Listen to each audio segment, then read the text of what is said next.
매주 월요일은 신자 재교육 측면에서 우리가 알아야 될 것들에 대해서 이야기합니다. 외우려고 하지 마시고 생각하고 느끼셔야 돼요. 그래야만 변화할 수 있기 때문에 기도문도 마찬가지죠. 세례받을 때 여러 가지 기도문을 외우는 이유가 무엇이죠? 책에 다 나와 있는데 미사에 참여할 때, 천주교 신앙인으로 살아갈 때 기도문을 아는 것과 모르는 것은 다르기 때문입니다.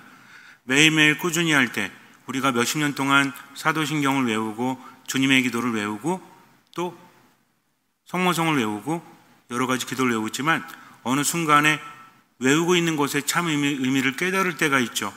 그때 참으로 깊은 것을 느끼게 됩니다. 그래서 기도문은 잘 외워야 돼요. 전 세계 어딜 가든지 천주교 신자라면 그 기도를 외우고 있기 때문입니다. 교회라는 것은 매우 중요합니다. 우리는 개개인의 신앙생활을 하는 것뿐만 아니라 교회 안에서 함께 신앙생활을 하기 때문에 공동체의 기도가 되는 기도문들은 매우 중요하다는 거죠. 그런 기도문들 안에 다 들어가 있어요. 기도의 단계가 여러 가지가 있다라고 했죠. 종류도 여러 가지로 나눌 수 있고, 그래서 기도라는 것이 보통 영경기도, 묵상기도, 관상기도 이렇게 나누기도 하지만 이것들이 어떤 차원이 높은 기도라고 해서 더 훌륭한 기도라고 말할 수 없다.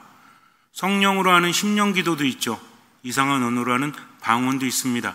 이 또한 하나님의 은총이지만 이게 그냥 이성적으로 하는 기도보다 더 대단한 기도라고 말할 수 없다라는 거죠.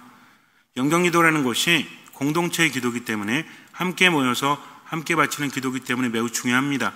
중요한 건 영경기도를 얼마나 이해하고 있는가. 이것은 개개인의 차원이라는 거죠. 그 깊은 의미를 깨닫기만 하면 많은 것들이 바뀝니다. 제가 여러분들에게 원하는 것은 그거예요. 뭔가를 외우는 것이 아니라 내가 의미를 깨닫고 내 삶에 대해서 돌아볼 줄 아는 것. 그러면서 생각이 바뀌고 느낌이 바뀌면 인생이 바뀝니다. 인간은 그래요. 생각하는 대로 느끼는 대로 세상을 살아가잖아요. 그래서 생각이 바뀌지 않고 느낌이 바뀌지 않으면 절대로 삶은 바뀌지 않습니다. 어느 순간에 한 번쯤은 바뀔 수 있겠죠. 내가 이러면 안 되겠다, 열심히 살아야지 라고 하는데 순간 마음 먹는 것은 오래가지 못합니다. 또 감정에 생각에 때론 노예가 되어서 현재를 살아간다는 거죠. 이것을 습관이라고 하죠. 그래서 행동만 습관이 있는 게 아니라 생각도 습관이 있다. 느낌도 습관이 있다. 우울한 생각을 하는 사람은 우울함 속에서 벗어나지 못합니다. 화가 나는 사람은 분노에서 벗어나지 못하는 경향이 있어요. 그래서 이것을 바꾸고 싶은데 내 힘으로 안 되죠. 그러나 천주교 신앙 안에서 바꾸는 것은 하느님이십니다. 내가 바꾸는 것이 아니라 하느님 안에 머물다 보니까 바뀌게 되는 것이다. 그래서 가장 중요한 건 뭐다? 듣는 마음이라는 거죠. 지금 내게 하시는 말씀을 들을 줄 알아야만 인생을 살아갈 수 있기 때문입니다. 어쨌든 천주교 신앙 안에서 내가 알고 있는 것들에 대해서 다시 한번 깊이 묵상하는 것도 중요하기 때문에 월요일은 그런 이야기를 하도록 하겠습니다. 성당에 가면 있는 것들이 있죠. 전 세계 어떤 성당에 가든지 반드시 있어야 되는 곳이 있습니다. 이스라엘에 가면 성당들이 되게 많아요. 가톨릭 성당도 있고 정교회 성당도 있고, 그런데 그 중에서 어떤 교회는 좀 이상한 데도 있어요. 겉으로 볼 때는 성당 같은데 안에 들어가니까 뭔가 이상한 거죠. 처음 들어갔음에도 불구하고 이상한 것을 발견하게 됩니다. 성당에 들어가면 미국, 프랑스, 영국, 독일, 이스라엘 할 것 없이 우리나라도 마찬가지죠. 뭔가 좀 다른 모습이 있지만 반드시 있어야 되는 게 있죠. 성당에 없으면 안 되는 게 뭐가 있죠? 제대가 있습니다. 그리고 십자가가 있죠. 그리고 뭐가 있어요? 십자가의 길이 있다라는 거죠. 이 세 가지가 없는 성당은 없을 거예요. 공소에 간다고 할지라도 십자가, 제대, 십자가의 길은 반드시 있지 않습니까? 우리 성당에도 있죠. 이걸 보고 여기가 성당인지 아닌지를 알 수 있다는 거죠.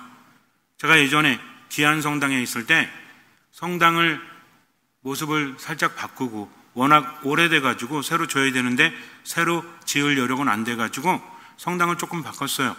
그러면서 제대 십자가를 모셔야 되는데 신자분들이 십자가 너무 무섭다, 십자가 너무 앙상하다 이런 얘기를 하셔가지고 다행히도 그 십자가가 밖에 모실 수 있어가지고 마당에다 십자가를 모셔놓고 성당 안에 모실 십자가를 찾았습니다. 그러다가 제가 신자들에게 십자가 하나를 보여드렸어요. 스페인에서 수입할 수 있는 십자가인데 저는 그 십자가를 보자마자 예수님의 깊은 사랑을 너무나 깊이 느꼈던 생생한 기억이 있어가지고 신자들에게 사진을 보여줬더니 신자들이 그래요. 너무 무섭다고. 십자가가 너무 무섭다고. 너무 리얼해서 현실적으로 고통스러워하는 예수님의 모습이 보기만 해도 느껴지는 겁니다. 피를 흘리시는 모습도 그렇게 느껴진다는 거죠. 그래서 스페인 쪽에 가면 그런 십자가가 많아요. 예수님의 모습이 너무나 현실적입니다. 우리나라 사람들은 이게 적응이 안 되는 거죠.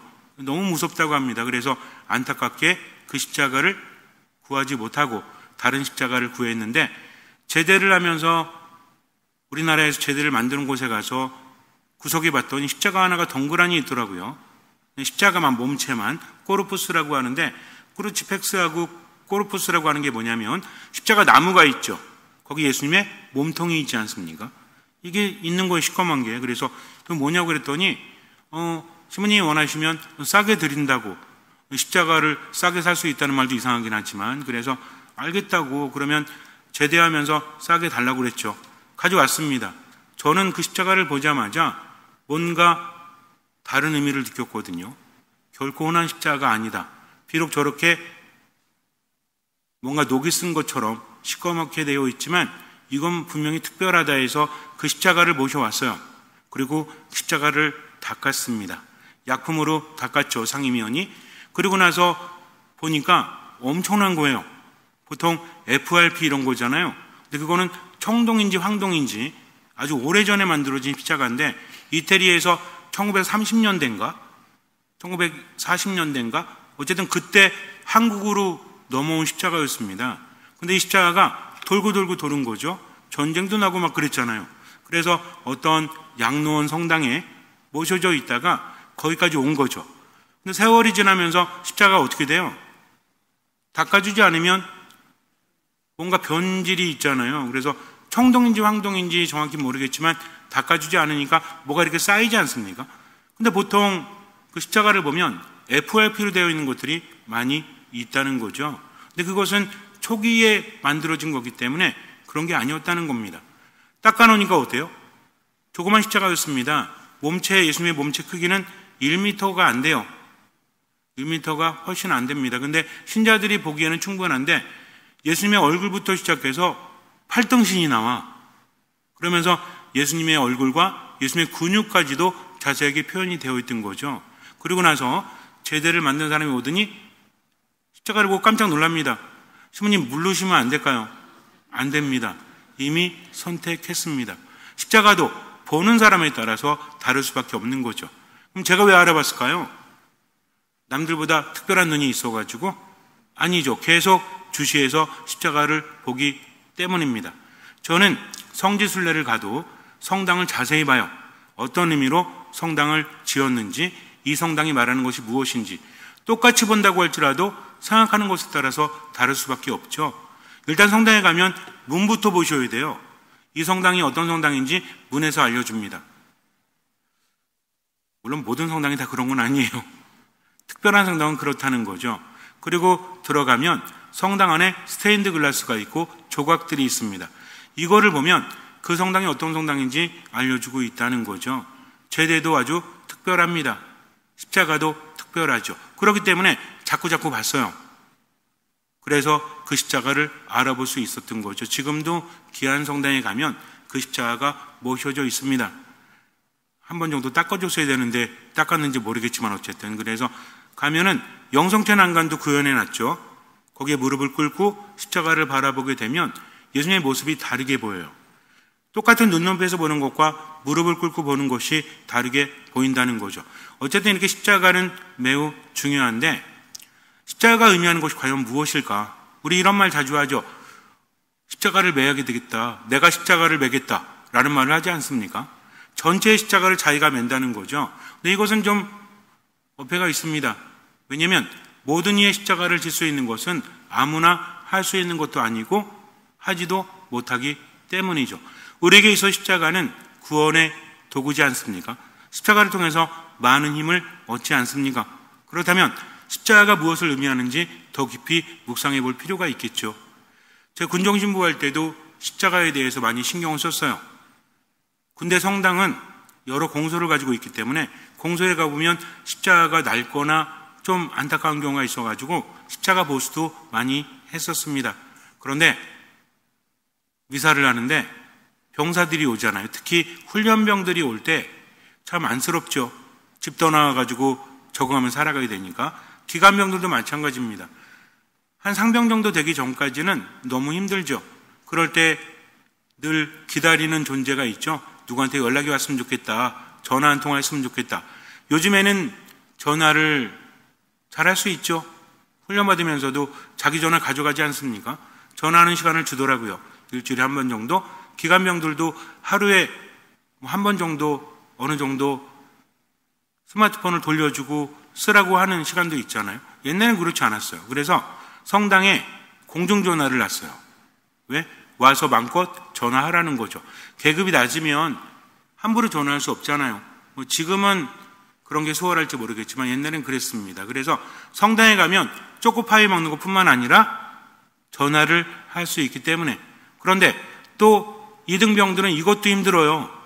왜? 고참들이 보고 있으니까. 그래서 제가 불렀어요. 그래서 불러가지고 성당에 보면 공간이 많이 있죠. 거기 데려가서 면담한다고 말하고 제 전화기를 줬어요. 전화하라고. 그때는 스마트폰이 아니었죠. 2005년도, 6년도, 7년도, 8년도 요때여니까. 그러면은 병사들이 전화를 합니다. 누구한테 할까요? 엄마한테. 아니에요. 여자친구한테 합니다. 이게 현실이 그래. 엄마한테는 무슨, 엄마한테 할, 그건 뭐 부대에서도 할 수 있으니까. 이거는 특별한 시간이잖아요. 그래갖고 애인한테 전화하면 어떤 친구는 얼굴이 환해져요. 왜? 여자친구가 전화를 받았거든. 그리고 좋은 말을 해줬거든. 근데 어떤 친구는 어두워요. 여자친구가 전화를 안 받거나 받고 나서 이별을 통보하기도 하기 때문에. 그래서 군대에서는 시야가 좁아지죠. 제가 그런 말 했습니다. 강의를 나가거나 그럴 때 고무신을 거꾸로 신더라도 몇 달만 참아라. 왜? 한 3병 정도 지나면 그때부터는 좀 이 제정신이 돌아오니까 그때까지는 고무신을 거꾸로 신지 말아라 라는 말을 하기도 하죠. 어쨌든 여자친구의 말 한마디가 엄청난 힘이 되지 않습니까? 근데 시간이 흐를수록 어떻게 돼요?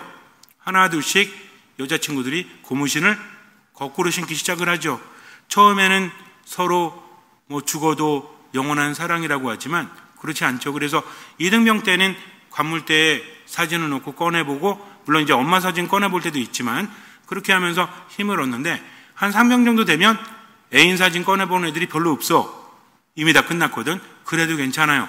이제는 군대도 적응이 되었기 때문에 잘 살 수 있습니다.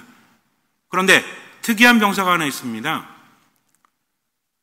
병장이 되었음에도 불구하고 늘 사진을 꺼내보면서 힘을 내는 거예요. 웃기도 하고 또 힘을 내기도 하고 혼자 중얼중얼 거리기도 하고. 그래서 다른 병사들이 멀리서 이렇게 보니까 머리가 좀 긴 것 같고 여자 사진이야. 그래서 젊은 여자 사진이니까 쟤는 좋겠다. 애인이 아직도 떠나지 않았네. 보여달라고 해도 보여주질 않습니다. 그러다가 어느 날 중대장의 부름을 받고 그 병사가 나갔어요. 늘 품에 사진을 간직했는데 그날은 개인 정비하는 시간. 그래서 활동복 입고 있는, 보통 여러분들 보시면은 군인들이 전투복이 있죠. 또 활동복이 있죠.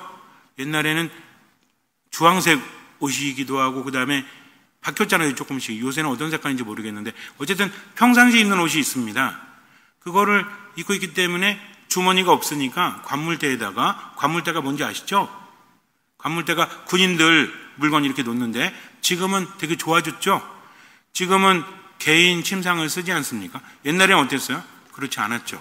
관물대가 쭉 있고 밑에 마루 같은 곳이 있어서 여기서 생활을 했었습니다. 나가니까 이제 전부 다 눈짓을 교환하는 거지. 드디어 때가 왔다. 어떤 여자인지 보자. 정말 아름다운 여자일 거야 하면서 모여들었어요. 사진을 꺼냈죠. 보는 순간 모두 얼어붙고 말았습니다. 너무나 아름다운 여인이 사진 안에 있었기 때문이 아니라 얼굴에 화상을 입은, 결코 이쁘다라고 말할 수 없는, 아무리 이쁜 여인이라고 할지라도 얼굴에 화상을 입으면 이뻐 보일 리가 없죠. 이제 이상한 거야. 아니 이놈은 도대체 뭐지?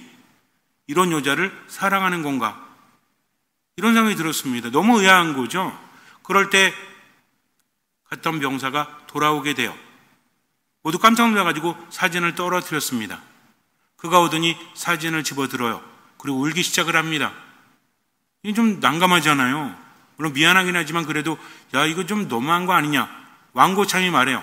야 네가 매일 꺼내본 사진의 여인이 좀 얼굴이 너무 이쁜 것 같지는 않은데 그렇게 사랑하니? 뭐 이걸 왜 안 보여주고 그래? 그랬더니 병사가 말하기를 이 여인은 세상의 그 누구하고도 비교할 수 없는 여인입니다. 제가 어렸을 때 불이 났는데 자기 엄마가 자기를 살리기 위해서 품에 안고 나오는 바람에 엄마는 얼굴에 화상을 입었던 거죠. 그 사진을 아직까지도 가지고 있는 겁니다. 그러니까 엄마 젊었을 때 사진, 화상을 입었을 때 사진을 그대로 간직하고 있었던 거죠. 이 이야기를 들은 병사들이 어땠을까요? 완전히 바뀌었죠. 처음에는 애인 사진이겠거니 생각을 했는데 누구 사진이었다? 엄마의 사진이었기 때문입니다. 엄마의 사진은 다른 거죠. 여자 사진하고 엄마 사진하고 똑같아요. 그렇지 않다는 겁니다. 그래서 이 병사는 힘들 때도 엄마를 생각하면서 그렇게 버티고 이겨낼 수 있었다는 것입니다. 성당에 처음 오면 세례 교육을 받으면서 많은 분들이 얘기를 합니다. 신부님, 십자가가 너무 무서워요. 특히 잘 만든 십자가일수록 너무 무섭다는 거죠. 요즘에는 부활하신 예수님 십자가도 있죠. 십자가에 예수님이 못 박혀 있지 않고 한 손은 아래로 하시고 한 손은 위로 하시고 이런 의미를 담고 있지 않습니까? 그런데 전통적인 십자가는 좀 무서운 모습이죠. 예수님께서 십자가 위에서 돌아가셨기 때문입니다. 그런데 신앙생활하면 할수록 이 의미가 바뀌죠. 어떻게 바뀝니까? 십자가의 리얼한 예수님 과연 어떤 모습일까? 왜 저런 모습을 하고 계셔야 될까? 처음에는 무서워요. 그래서 성당에 혼자 있기가 무섭대. 그런데 설명을 듣고 나서 제가 그때 세례받는 분들 모아놓고 십자가에 대한 설명을 했거든요. 그리고 1년, 2년 지났을 때 이분들은 완전히 다른 모습으로 그 십자가를 바라보게 됩니다. 십자가는 원래 사형 도구였죠. 십자가라는 것은 절망입니다. 십자가에서 죽는다는 것은 보통 사형과 다른 거죠. 왜냐하면 십자가의 형벌, 그 전에 뭘 하냐면 매를 맞습니다. 채찍으로 매를 맞는데 여러분들 패션 오브 크라이스트라는 영화를 보셨어요? 고증이 잘 되어 있다고 하죠. 벌써 한 20년 넘는 영화지 않습니까? 근데 아직까지도 그만한 예수님에 관한 영화가 없죠. 그리스도의 순환이라고 우리는 알고 있잖아요. 여기 보면은 로마 병사들에게 채찍을 받는 예수님, 십자가에 대해서 뭐라고 하죠? 살이 묻어나는 고통. 그래서 채찍을 맞을 때 이 채찍의 끝이 살에 박힙니다. 그리고 땡기면 어떻게 되는 거예요? 살점이 묻어나는 거죠. 얼마나 고통스러워요. 근데 문제는 뭐냐면 그 자체로도 아프지만 이게 파상풍이 걸리는 거지 감염이 되는 겁니다. 그렇게 매를 맞고 기진맥진한 상태에서 십자가를 메고 골고타 언덕으로 올라갑니다. 자기가 죽을 도구를 메고 위로 올라간다는 거죠. 이게 의미하는 게 뭐죠? 인간은 희망이 있다면 버틸 수 있죠. 내가 이 십자가를 메고 위에까지 올라가면 살 수 있다는 희망이 있다면 한 걸음 한 걸음 더 힘을 낼 수 있습니다. 문제는 뭐죠? 이렇게 가도 죽는 거야. 그때 인간이 느끼는 절망감이 얼마나 큰지 아십니까? 절망이라는 것은 인간의 몸과 마음을 완전히 망쳐놓죠. 그렇게 한 걸음 한 걸음 위로 올라가야 합니다. 골고타 언덕에 도착을 해요. 그러면 이제 십자가 위에 못 박히죠. 그리고 나서 매달립니다. 그리고 죽을 때까지 기다리는 거죠. 수천 번을 깼다가 기절했다가 한다고 합니다. 그러면서 마지막에는 죽어요. 근데 여기서 우리가 한 가지 생각해 봐야 될 것은 채찍을 맞는다는 것이 도와주는 거래요. 왜냐하면 멀쩡한 상태에서 십자가에 매달리게 되면 죽기까지 오래 걸린대요. 절망 속에서 오래 고통당하는 거죠. 근데 십자가형을 받기 전에 매를 맞으면 어떻게 되는 거예요? 피가 나고 감염이 되고 그러니까 어떻게 됩니까? 빨리 죽을 수 있다는 거죠. 또 십자가가 깨끗한 게 아니잖아요. 상처에 뭔가 더러운 게 묻으면 또 감염이 되죠. 그러니까 이게 화끈화끈거리면서 굉장히 고통스러운 겁니다. 그러면 정신이 아득해지는 거죠. 그러다가 위에 올라가서 십자가에 못 박히면 그 다음에 또 어떻게 하죠? 무릎을 꺾어줍니다. 빨리 죽으라고 하는 거죠. 볼 때는 조금 잔인해도 로마 병사들은 그렇게 도와주는 겁니다. 이런 게 왜 발전했는지 아세요? 그동안 많은 사람들을 죽여봤거든. 그러니까 빨리 죽여주는 게 도와주는 거다. 우리나라도 옛날에 망나니들이 참수를 할 때 가족들이 가서 돈을 주죠. 왜 돈 줘요? 살려달라고? 어떻게 살려줘? 빨리 죽여달라고. 그래야 고통이 덜하기 때문입니다. 근데 김대권 신부님은 몇 번 칼을 맞으셨죠? 8번이나 칼을 맞으셨죠? 그러면서 칼 맞을 때 어떻게 했대요? 목을 이렇게 되는 것이 편합니까? 저렇게 되는 것이 편합니까? 라고 말했다고 합니다. 대단하지 않습니까? 이건 보통 인간이 할 수 있는 게 아니에요. 어쨌든 예수님께서는 그렇게 십자가의 길을 가셨습니다. 3번이나 넘어지시죠? 예수님은 하느님이시죠. 그러나 이때만큼은 온전한 인간이어야 됩니다. 왜 그렇습니까? 인간이 걸어가야 될 길이기 때문에 그래요. 그런데 예수님께서는 십자가의 길을 가시기 전에 최후의 만찬을 하셨죠. 성체성사를 만드셨습니다. 그리고 제자들에게 뭐라고 했죠? 너희는 모두 이것을 받아 먹어라. 이것은 내가 너희를 위해 내어줄 내 몸이다. 너희는 모두 이것을 받아 마셔라. 내가 흘릴 피다. 그리고 이 예를 행하라 라고 하셨죠. 이게 무슨 얘기냐면 이제 예수님께서 잡혀가시기 바로 전에 그 십자가의 길의 모든 공로가 당신을 따르는 이들에게 전해질 수 있도록, 그래서 미사 때마다 우리 뭐 한다고 했죠? 시간과 공간을 초월해서 십자가 아래로 가는 거다. 왜? 최후의 만찬 때 성체성사를 세우셨기 때문입니다. 예수님께서는 성체성사를 세우시고 나서 어떻게 하시죠? 겟세마니 동산에 가시죠? 그러면서 기도하십니다. 제자들에게 나와 함께 1시간만 깨어 기도해다오. 내 마음이 괴로워 죽을 지경이다. 지금 예수님은 불안과 두려움에 휩싸이는 거죠. 그러면서 어떻게 기도하십니까? 아버지 이 잔을 제게서 거두어 주십시오. 그러나 제 뜻대로 마시고 아버지 뜻대로 하소서 라는 기도를 3번에 걸쳐서 하시잖아요. 무슨 얘기입니까? 너무 힘들다는 거지. 분명히 아버지 뜻대로 겸손하게 순명해야 되는데 그 죽음이 두려운 거죠. 사람들에게 버림받는 게 너무나 불안한 거죠. 그러면서 이제 때가 왔다라고 하시죠. 알고 계신 겁니다. 잡히실 때가 된 거죠. 잡혀가셔가지고 재판을 받습니다. 그리고 매를 맞죠. 가시관을 쓰죠. 그리고 십자가를 지고 올라가는 겁니다. 여기서 한 가지 우리가 생각해 봐야 될 것이 이 십자가의 길이 의미하는 게 무엇일까? 당시에 가장 무서운 사형 도구였다는 거죠. 왜? 절망의 길임을 모두가 알기 때문입니다. 더군다나 이 십자가형은요, 모든 사람들이 지켜보는 거예요. 사형이 사람들에게 공개되어진다? 어떤 생각이 들까요? 목 잘리는 형벌도 보기 힘든데 이건 사람들이 밑에부터 지켜보는 겁니다. 십자가를 지고 올라가면서 쓰러지죠? 예수님 몇 번? 3번 쓰러지셨죠? 그리고 온전히 지어가지 못하니까 키리네 사람 시몬의 도움을 받죠? 그러다가 누굴 만나죠? 베로니카를 만나게 됩니다. 베로니카가 예수님 얼굴을 닦아드리죠. 이 모든 것들이 인생과 같다는 겁니다. 우리들의 인생이 어때요? 태어날 때 축하를 받고 인생을 살아가지만 얼마나 많은 고통이 있습니까? 온전한 사람으로 산다는 게 얼마나 힘들어요. 동물들은 본능대로 살면 되죠. 근데 인간은 어떻게 해야 돼요? 공부도 해야죠. 가족을 이루면서 살아야죠. 나중에 또 직장도 가져야죠. 결혼도 해야죠. 얼마나 피곤한 인생이야. 근데 행복해요?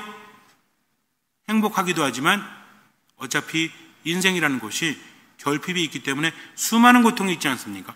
사랑하는 사람을 잃는 고통을 비롯해서 스스로의 인생을 살아가면서도 얼마나 많은 것들을 포기합니까? 때로는 원해서 포기하기도 하지만 때로는 원하지 않는데도 포기할 수밖에 없죠. 얼마나 힘들어요? 사랑하는 건 쉬워요? 사람이 사람을 사랑하는 게 쉽습니까? 여러분들 정말 쉬워요? 부부간에 정말 깊은 사랑이 있음에도 불구하고 힘들어요? 안 힘들어요? 너무 힘들지. 부모 자식은 안 힘들어? 힘들잖아요. 그냥 적응해서 그러려니 하고 사는 것 뿐이지 인간의 삶이 얼마나 힘들고 괴롭습니까? 이게 인간의 인생이라는 거죠. 그런데 바꿀 수가 없잖아요. 그 끝이 무엇입니까? 결국은 죽음이라는 거죠. 마지막에 죽는 것뿐만 아니라 살아가면서도 얼마나 많은 고통을 받습니까? 그런데 아무리 애를 써봐도 인간은 나약하기 끝이 없죠. 그래서 스스로가 어떻게 할 수가 없어요. 마음을 먹지만 늘 무너지지 않습니까? 그래서 하느님께서 세상에 오셨다는 거죠. 이게 인간의 죄 때문에 죽어야만 되는 존재를 바꾸시는 겁니다. 죄에 대해서 우리가 잘 생각해 보라고 그랬죠. 죄라는 건 단순히 어떤 윤리적으로 법적으로 짓는 죄가 아니라 죄의 본질은 뭐다? 하느님을 거역하는 것이다. 하느님의 말씀을 따르지 못해서 하느님 안에 머물지 못하니 더 이상 생명력을 받을 수 없고 죽어야만 되는 존재가 되었다. 근데 죽음은 혼자 오지 않고 고통과 함께 왔다는 거죠. 그래서 죽음의 속성은 무엇이다? 고통이라는 겁니다. 그 고통의 끝이 뭐예요? 완전한 죽음이라는 거죠. 하느님 안에 머물지 못하는 겁니다. 외우지 못해도 이건 알아야 돼요. 우리가 현실을 살아가면서 왜 이렇게 힘들지? 하느님 안에 머물지 못하니까. 단순히 하느님의 계명을 지키지 않으니까 벌 받는다 이게 아니라 세상 자체가 이미 위험한 겁니다. 그리고 세상에 누가 있어요? 우리를 하느님으로부터 떼어놓으려고 하는 사탄이 있기 때문이죠. 그래서 중요한 건 자꾸만 하느님 안으로 가야 되는데 이게 되지 않는 거죠. 그러니 인생이 얼마나 힘들어요. 이것을 내버려둘 수 없는, 지켜볼 수 없는 사랑이 너무나 크신 하느님께서 당신의 외아드님을 세상에 인간으로 보내셨습니다. 인간이 되셔야 돼요. 왜? 인간의 죄는 인간이 갚아야 되기 때문에. 근데 어떤 인간이 죄를 갚았다고 해서 의미가 있을까요? 그건 자기 죄잖아요. 하지만 예수님은 어떤 분이십니까? 죄가 없는 하느님이셨다는 거죠. 그래서 그분이 죽으심으로 인해서 죄가 없는데 죽었다. 이제는 바뀌는 거죠. 어떻게 바뀌는 겁니까? 원인이 있으면 결과가 있는데 원인도 없는데 결과를 맞이했잖아요. 그 원인이 바뀌는 겁니다. 즉 그분 우리를 대신해서 죽으신 거죠. 죄가 없음에도 불구하고. 그러면서 누구의 죄를? 우리의 죄를 사해 주시는 겁니다. 그 과정이 뭐예요? 이게 십자가의 길이요 예수님의 죽음이라는 거죠. 이것은 우리 인생의 축소판입니다. 그분은 가시면서 3번이나 넘어지시죠. 십자가에서도 뭐라고 하십니까? 나의 하느님 어찌하여 나를 버리셨나이까. 그래서 가상칠언이라고 하죠. 십자가에서 하신 7가지 말씀이 있습니다. 외우지 않으셔도 돼요. 왜? 이 중에 몇 가지는 이미 알고 있으니까 그냥 느끼시면 됩니다. 아버지, 저들을 용서해 주십시오. 저들은 자기들이 무슨 일을 하는지 모릅니다. 예수님이 십자가에 못 박을 때 예수님께서 고통 중에 하신 기도죠. 그들을 용서하신 겁니다. 그리고 또 뭐가 있어요? 우리가 십자가의 길에서도 그래도 희망이 있는 게 있잖아요. 그죠? 가상치로 뭐죠? 십자가 위에서 하신 7가지 말씀. 오늘 너는 나와 함께 낙원에 있을 것이다. 우도에게 하신 말씀이잖아요. 우도가 뭘 잘했어요? 죽을 죄를 진 사람이잖아요. 근데 예수님 알아봄으로 인해서 구원을 받지 않습니까? 스님의 나라에 들어가실 때, 주님의 나라에 들어가실 때 저를 기억해 주십시오. 이 말 한마디 했잖아요. 우리는 한마디 해가지고 그런 은총을 받았다고? 너무 좀 황당한 거 아니야? 라고 말하지만 여러분들 깊은 절망 속에서 십자가 위에서 이런 말하는 게 쉬운 것 같아요. 다른 사람은 뭐라고 그랬습니까? 예수님 저주했잖아요. 야, 네가 메시아면 너도 살고 우리도 살려봐. 이게 인간입니다. 근데 우도는 어떻게 했어요? 자기 절망 속에 빠지지 않고 예수님께 모든 것을 맡겼다는 거죠. 십자가 위에서 거의 말씀이 없으셨던 예수님께서는 이렇게 특혜를 주십니다. 근데 그것은 우리에게도 주어지는 특혜라는 것을 알아야 한다는 거죠. 또 말씀하십니다. 여인이시여, 이 사람이 어머니의 아들입니다. 이분이 너의 어머니시다. 사도 요한과 이어주시죠. 굉장히 중요한 말씀이죠. 이게 교회입니다. 그래서 교회는 누구와 함께? 성모님과 함께 앞으로 나아가는 거죠. 그리고 이제 고통의 절규를 하십니다. 도저히 하느님으로서는 우리가 이해되어지지 않는 그런 외침을 하시죠. 저의 하느님, 저의 하느님, 어찌하여 저를 버리셨나이까. 이것은 인간이 버림받아야 될 그 운명을 그대로 하고 계신 거죠. 그러나 예수님께서는 또 말씀하시죠. 목마르다. 뭡니까? 이제는 육체적인 한계가 온 것이죠. 이게 우리들의 삶이잖아요. 갈증 때문에 얼마나 힘들어요. 채워지지 않는 어떤 나의 바람 때문에 얼마나 힘들어요. 내가 원하지 않는 고통 때문에 얼마나 괴롭습니까? 사는 게 다 고통이래죠. 어디서 그래요? 불교에서 그러잖아요. 사는 게 다 고통이다. 우리도 그렇지 않습니까? 그러나 우리에게는 어떤 희망이 있죠? 우리가 뭔가를 해서 극복하는 것이 아니라 주님을 따름으로 인해서. 그리고 이제는 정말 대단한 말씀을 하십니다. 다 이루어졌다. 뭐가 이루어졌다는 거예요? 구원이 이루어졌다. 그분의 죽음으로 우리의 생명이 열린 겁니다. 아버지 제 영을 아버지 손에 맡깁니다. 예수님께서는 마지막 순간에 뭐 하셨어요? 순명하셨다는 거죠. 겸손하게 나를 내려두신 겁니다. 몸은 힘들어 죽겠는데 죽음의 고통 때문에 정신도 마음도 너무나 힘든데 그래도 아버지 손에 모든 것을 맡겼다는 거죠. 이게 순명입니다. 예수님께서 3번이나 넘어지셨죠? 근데 예수님께서 우리한테 뭐라고 하셨죠? 나를 따르려는 사람은 자기 자신을 버리고 매일 제 십자가를 지고 나를 따라야 한다 라고 말씀하셨습니다. 예수님께서 길을 만드신 거죠. 그런데 여기서 한 가지만 더 알아두세요. 외우지 마시고 예수님께서 십자가 위에서 운명하셨을 때 뭐가 반으로 찢어지죠? 1번 청바지, 2번 성전 휘장, 3번도 있는데 벌써 맞히셨네요. 성전 휘장이 반으로 쪼개지죠. 이게 무슨 의미일까요? 예루살렘 성전에는 아무나 들어갈 수 없는 지성소가 있습니다. 여기가 아주 두꺼운 천으로 가려져 있었다는 거죠. 여기에 1년에 한 번 대사제만이 들어갈 수 있습니다. 그것도 속죄일에. 거기에는 약속의 기회가 모셔져 있고 하느님의 공간이라는 거죠. 아무나 들어갈 수 없는 거죠. 우리 분명히 알고 있죠. 인간이 힘든 이유가 뭐다? 하느님 안에 머물지 못하기 때문이다. 뭐 때문에? 죄 때문에. 하나님의 뜻을 따르지 못했으니까. 그런데 1년에 한 번 허락된 시간에 정해진 대사제만 들어갈 수 있는 곳이 이제는 찢어진 거죠. 뭔 얘기입니까? 이제는 누구라도 하느님을 만날 수 있다. 연결이 된 겁니다. 누구와?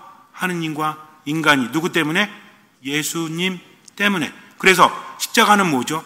이제 더 이상 사형도구가 아니라 하느님과 우리를 이어주는, 하늘과 땅을 이어주는 거룩한 나무가 되었다는 겁니다. 이게 중요한 거죠. 근데 예수님께서는 언제 그 약속을 하신 거죠? 내 안에 머물기만 하면, 내 몸을 받아 모시고 내 피를 받아 모시면, 그러면 내 힘으로 살 것이다. 그리고 나의 보호를 받을 것이다 라고 하신 거죠. 어디 참여함으로 인해서? 거룩한 미사에 참여함으로 인해서 그 구원의 은총을 받을 수 있다는 겁니다. 그래서 미사의 은총이라는 것은 단순히 영원한 생명, 죽어서 천국 가는 것만 의미하는 게 아니라 세상을 누구의 힘으로? 하느님의 힘으로 살 수 있는 아주 거룩한 시간이라는 거죠. 이런 일이 벌어졌기 때문에 십자가는 더 이상 죽음의 도구가 아니라 구원의 도구가 된 겁니다. 그러니 교리를 알고 미사에 참여할수록 이제는 예수님의 모습이 무서운 게 아니라 얼마나 나를 사랑하시면 저럴까 하면서 십자가를 내 힘으로 삼고 살아가는 거죠. 그래서 사탄이 제일 싫어하는 도구가 뭐래요? 십자가래요. 왜? 십자가 자체가 무서워서? 아니죠. 원래 사탄은 십자가의 사람들을 이끌려고 했던 거죠.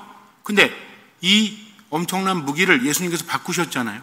우리는 십자가를 바라보는 게 아닙니다. 십자가 위에 있는 예수님을 바라보기 때문이죠. 사탄은 십자가를 무서워하는 게 아닙니다. 십자가 위에 계신 예수님을 무서워하는 거죠. 기가 막히지 않습니까?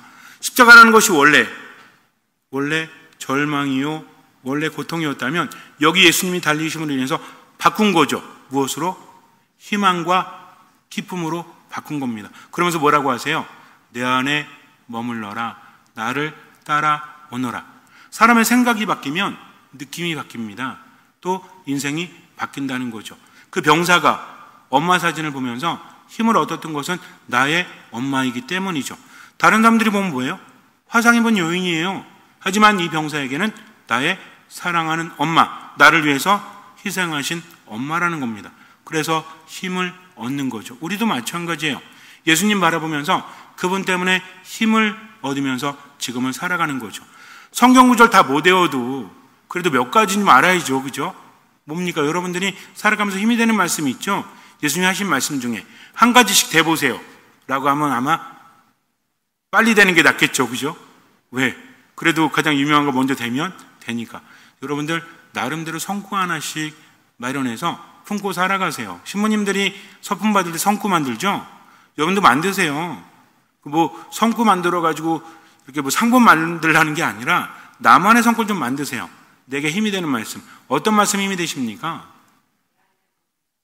내 안에 머물러라. 또 우리 정말 사도 바울은 특히 정말 힘든 과정 안에서도 사도 바울은 고통 되게 많이 당했죠. 다른 사도들도 그렇지만 그러면서도 뭐라고 합니까? 이제는 내가 살아가는 것이 아니라 그리스도께서 내 안에 살아가십니다. 나에게 힘 주시는 분 안에서 나는 모든 것을 알 수 있습니다. 기가 막히지 않습니까? 그래서 그럴 때마다 힘을 내는데 그래도 성구까지 마련 안 했어도 우리는 알고 있잖아요. 십자가를. 내 손에 십자가를 지고 있지 않아도 뭐 있어요? 이거는 모든 천주교 신자들이 다 아는 거야. 그렇죠. 이게 성호경이잖아요. 성부와 성자와 성령의 이름으로 아멘 할 때마다 우리가 십자가를 그을 때마다 주님께서 함께 하심을 느끼고 지금을 살아가는 겁니다. 이렇게 하시면 된다는 거죠. 십자가는 나에게 있어서 생명이다. 나에게 있어서 희망이다. 왜? 그분께서 함께 하시기 때문입니다. 하느님께는 모든 것이 가능하죠. 하느님이신 예수님께도 모든 것이 가능합니다. 또 어떤 사람에게 모든 것이 가능하죠? 믿는 사람에게 모든 것이 가능합니다. 왜? 하느님께서 함께 하시기 때문입니다. 우리가 해야 될 일은 자기 자신을 버리고, 근데 이 자기 자신이 뭐예요? 예수님을 따르는데 방해되는 내 자신을 버리고 누구 십자가를? 내 십자가를. 그 누구도 우리의 십자가를 질 수 없어요. 예수님께서 이미 십자가를 지고 길을 만드셨죠. 우린 그 뒤를 따라가면 되는 거예요. 내 자신을 버리고 내 십자가를 지고 그분을 얼마만큼? 할 수 있는 만큼, 또 얼마만큼? 보이는 만큼. 그분을 따라가다 보면 때가 되면 멈추십니다. 어떻게 하면 돼요? 쉬면 돼요. 그러다가 또 일어나서 그분의 길을 가면 되죠. 길을 만드는 게 힘든 겁니다. 그 뒤를 따라가는 거는 힘들어도 할 수 있다는 거죠. 그래서 예수님께서 자신의 십자가를 지라고 했을 때 이거를 부정적으로 받아들이는 사람은 내 삶의 고통은 왜 내가 다 짊어져야 됩니까? 이런 사람이 있는가 하면 이거를 긍정적으로 받아들이는 사람은 그래, 나를 나보다 더 잘하시고 나를 나보다 더 사랑하신 주님께서 나에게 맞는 십자가를 주셨구나. 그러니 그 십자가를 메고 할 수 있는 만큼 보이는 만큼 나아가야지. 나머지는 맡겨야지. 중요한 게 뭡니까? 그분을 따라간다는 거죠. 이게 뭐예요? 그분께서 함께 하신다는 겁니다. 근데 우리는 신앙에서 자꾸 잊어요. 내 십자가를 진다는 것만 생각하지 그분을 따라간다는 것은 생각하지 않죠. 그분은 목자처럼 목자시죠. 그분은 목자로서 나를 찾아 헤매십니다. 나를 기다리십니다. 나를 이끄십니다. 그래서 신앙은 내 십자가를 지고 애쓰면서 혼자 힘든 게 아니라 그분께서 함께 하시면서 나를 치유하시고 나에게 힘을 주시니까 그분 바라보면서 그분과 함께 지금을 살아가는 거죠. 얼마만큼? 할 수 있는 만큼. 얼마만큼? 보이는 만큼. 그러면 매일매일이 달라져요. 지금은 요 정도밖에 못하지만 그렇게 하루하루 나아가니까 나중에 어떻게 돼요? 더 많은 것들을 하게 됩니다. 잠시 눈을 감으세요. 십자가는 구원입니다. 십자가는 나에게 힘을 주는 거죠. 우리는 미사에 참여함으로 인해서 그 십자가의 대열에 함께합니다. 길을 만드신 분은 예수님이시죠. 하늘과 땅을 연결하셨습니다. 이제 나는 나의 십자가를 지고 그분을 따라가면 돼요. 그분의 길을 가면 돼요. 할 수 있는 만큼 보이는 만큼. 힘들 때마다 그분의 등을 바라보면서 성호를 그으십시오. 십자가를 손에 쥐고 그분께 모든 것을 맡기고 지금 내 생각과 감정을 하느님께 봉헌하십시오. 듣는 마음으로 너무 힘들 때는 성호만 긋고 아멘 하십시오. 그러면서 지금을 살아가십시오. 그러나 미사 안에 머무셔야 돼요. 말씀 안에 머무셔야 돼요. 기도 안에 머무셔야 돼요. 그렇게 지금을 살아가십시오. 주님께서는 그 믿음을 보시고 우리 삶에 놀라운 기적을 일으켜 주실 것입니다. 아멘.